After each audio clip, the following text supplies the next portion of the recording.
So, for lack of better words, I guess you could say I'm on cloud nine right now because I just solely came from the most amazing Reiki show I've ever been to.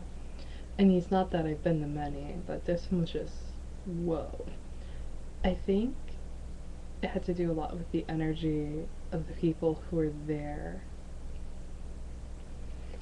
Because at the last one, I didn't feel as in sync with them as I did with this people. And so basically, it was very similar setup, except I think we had 4 beds instead of the normal 1 bed. But this was a bigger area. But anyways,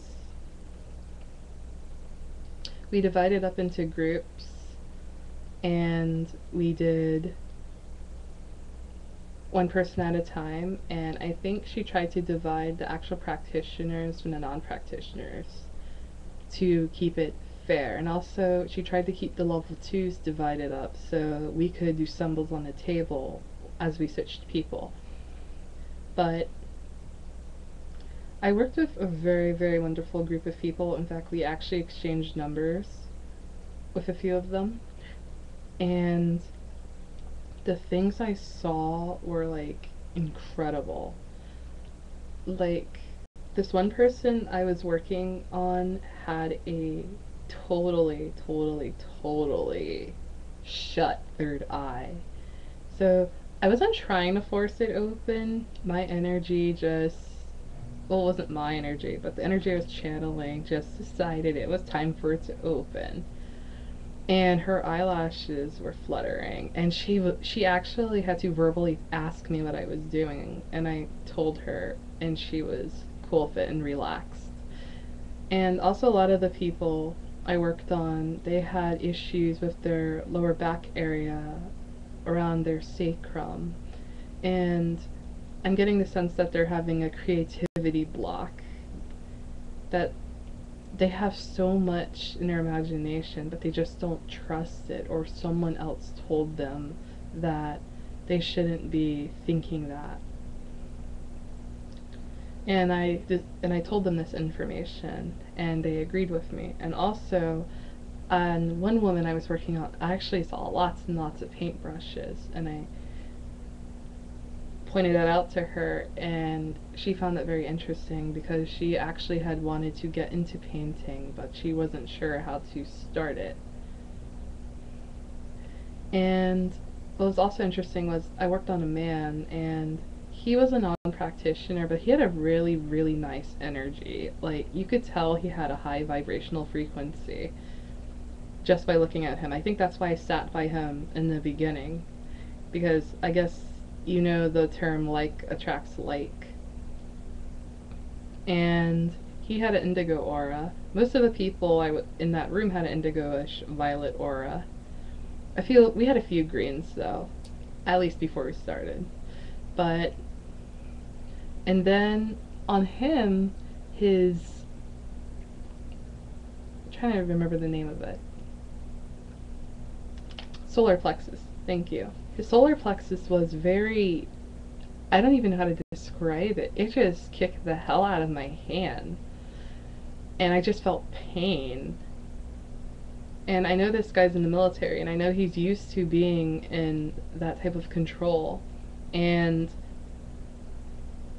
him laying himself out vulnerably like this for me and the other people working to channel his thoughts, his feelings, he just didn't like it.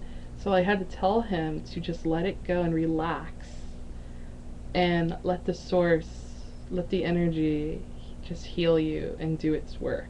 And after that he started relaxing, and I definitely noticed a change in his aura. I noticed a lot of the dark spots started filling in, which was good. But he didn't have too many blocks. This one woman, though, when I got to her knees, I think I was on her knees for the 8 of the 10 minutes I was working on her, because they were just beyond just terrible. And I'm not even, I think this is it's more of a physical issue than an emotional issue. I think she just puts the weight on the foot too much, and that's just throwing it out of balance. excuse me. And so our teacher, or I guess instructor, told us that if we found areas out of balance excessively, we should do figure eights because they're like the yin yangs, like this, or you could do infinity, that continuous balance. And I learned that tonight, and I actually ended up using that not to as I was working, but I used it to shut the aura. And I also just went with my intuition and just shaped the aura to how I was led to. And the people I worked on, I asked permission to, and they didn't mind, so that worked. I was also a lot more hands off than I usually am, maybe because I was working with people I don't know, but I've never gotten that much out of a Reiki experience hands off before. It was just incredible. And even Suzanne, or I guess the lady who was who was leading us, she said that she doesn't normally see energy, but she saw mine. And I thought that was kind of cool. And I think after we were the first group done because one of the ladies didn't want to work on it. So we basically found a different group and worked on them. And so I went to where they were working on Suzanne, and I went straight for the knees because that's what I've been doing most of the evening, because that's where I've been seeing them as blocks, and it just freaking kicked them out of me. And she was feeling very insecure. I could just feel it, and she was just so stiff. And what was weird was I saw horses popped into my mind, and I told her this, and then she told me about a dream that she had just the other night about horses and how she was communicating with them, and she was in Turkey, and she was with one of the other students, and they were trying to feed the horses rice, and she couldn't feed the horses rice as quickly as the other person can, and she didn't like feeling that inferiority complex. And she didn't like the fact that she wasn't feeding the horses fast enough. So I'm getting the sense that her ego's kind of getting in the way of herself, and she's feeling that this is a competition, but it's really not. We all grow at our own distinct levels, because that's how we are as people, that's how we are as energy. Some people grow faster in some ways, but slower in other ways. I guess you could say it's almost like function usage, but we're not going to go there. But when they were working on me, I found it really interesting because I felt so much freaky stuff. Like, when they were on my forehead, I almost burst out laughing because it just tickled so much. And I'm guessing that's my overactive third eye, like, hitting them. And I felt it wherever they were working. I mean, I felt prickles though on my knee and on my leg around there, and also like a lot of coolness.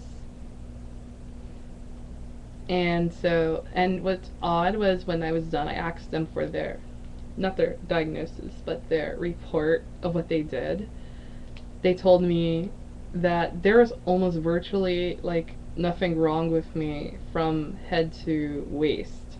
But once they got to the knee area and the leg, especially my left leg, it just basically all went out the window.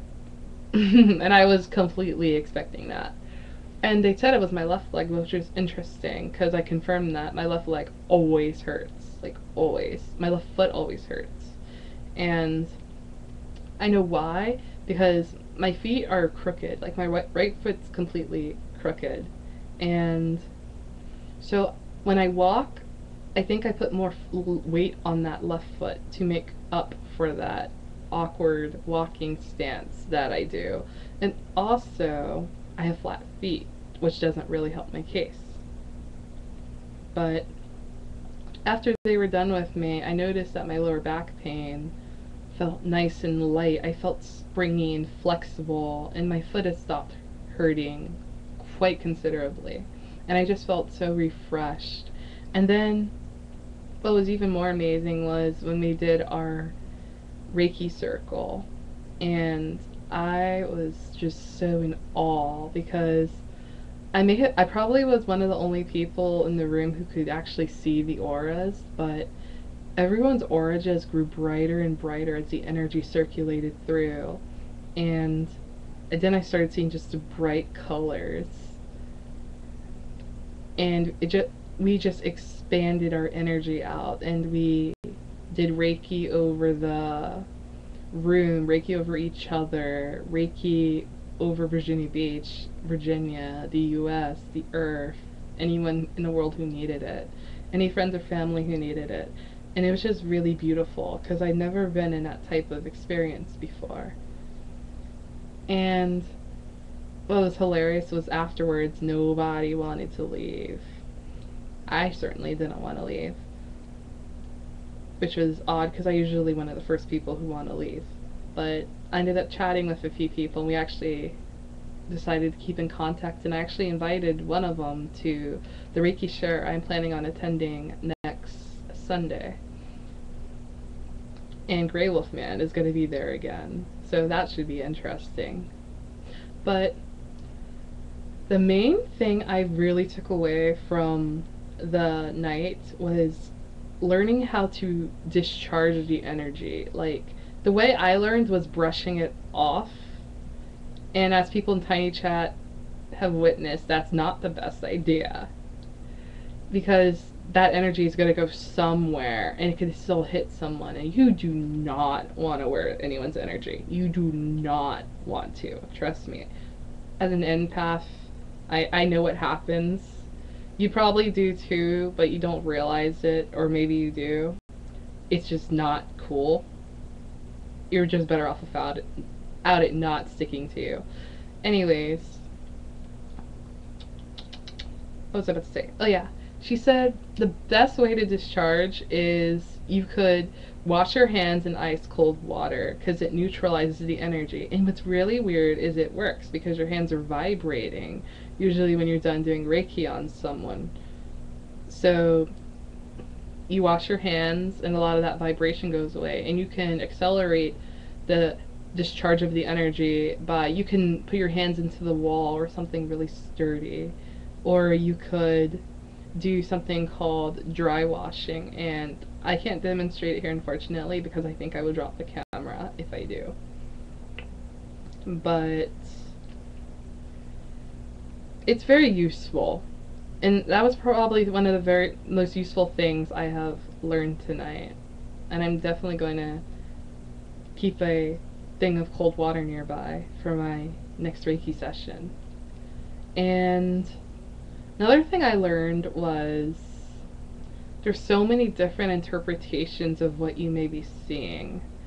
Because me and this little girl, Lily, we saw so much when we were working on people. So many symbols. And the symbols aren't always what they seem. Like, for example, Suzanne was working on someone and I saw snakes. And she saw snakes. And she said snakes were resembling a new birth of some sorts. And I think she was a born-again Christian.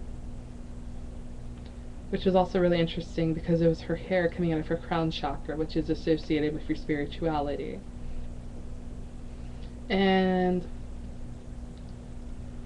she also is teaching a Reiki class, Reiki 1, in July, and I think I might go because I've already studied, so I don't have to pay. And also, she's a fascinating teacher because she's a hypnotherapist and a psychotherapist, and you know how they are. Very, very, very interesting insights. They're really trying to read what's going on in your aura and in your body when they're doing Reiki, as they're channeling that healing energy. So, yeah, that is my epic Reiki experience, and I wish you all love and light. So, this is Serenity saying, Namaste.